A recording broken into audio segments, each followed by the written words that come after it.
What's going on, guys? 81oakridg. This is week 86 of the DVD Fiends, and today I'll be reviewing Forced Entry.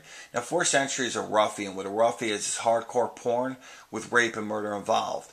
And I've seen a lot of films of this kind. There are other films like Wilderness, Water Power, The Story of Prunella, and A Taming of Rebecca, which Main Man Ass reviewed. I've yet to see that one. But this is definitely one of the best that I've seen. This is about a guy that comes back from the Vietnam War. He suffers from post-traumatic stress syndrome. He is a complete lunatic. He treats all women like garbage. And he has flashbacks during the course of the film, almost like combat shock, of what he had to go through, like seeing, dead babies, women being executed, etc. Well, he works at a gas station. That's his main tool on how he lures these women in. The first woman drives up.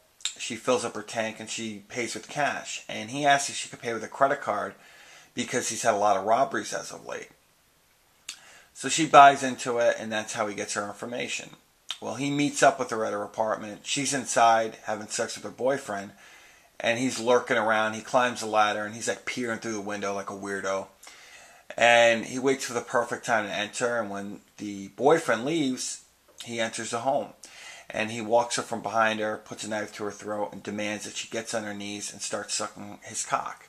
Well, as she's sucking his dick, the shit that he says to her, I mean, he's totally ridiculing her. He's saying, "If you don't start sucking my cock better, bitch, I'm going to take this knife and stick it right through your fucking head.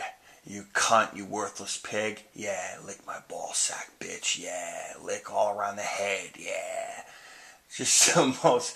This guy is a complete scumbag. I mean, when she's done sucking his dick, he drops a load on her face, and then he cuts her throat.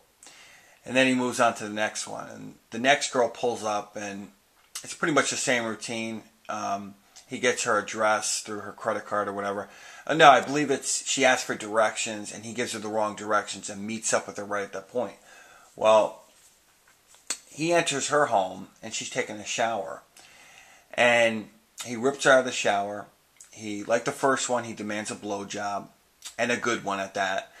And this one's a lot better of an actress. Not only is she better looking, the one on the cover here, but she's just a way better actress. Like, her performance was much more believable, It's almost like she could perform in, like, Hollywood films. I mean, this girl was that good. But as she was sucking his cock, he said, "Alright, I want you to get on the floor, and I'm going to start fucking you in the ass. And you're going to love it, bitch. You're going to fucking love it." And this girl is praying to God. She's saying, "Please, God, let him stop, please." And I totally felt pity for her at that moment. Well, towards the end, he says, "Hey, you like it when I make you bleed, bitch? You like when I make you bleed? Your asshole is bleeding right now. You love it, don't you, you filthy, dirty cunt?" So this guy, like I said, he's a complete dirtbag. He has no respect for women whatsoever. And when he's done fucking her in the ass, he says, "Bitch, you got shit all over my dick. Now you're going to have to fucking die." So after that, he pretty much stabs her a couple times in the chest. And she's dead. And a lot of the effects in this film are very reminiscent of, like, Jim Van Bebber's, gore effects. Like the retractable blade, not too much guts or gore, just... It looks very real, old school, of course, because it took place in 72.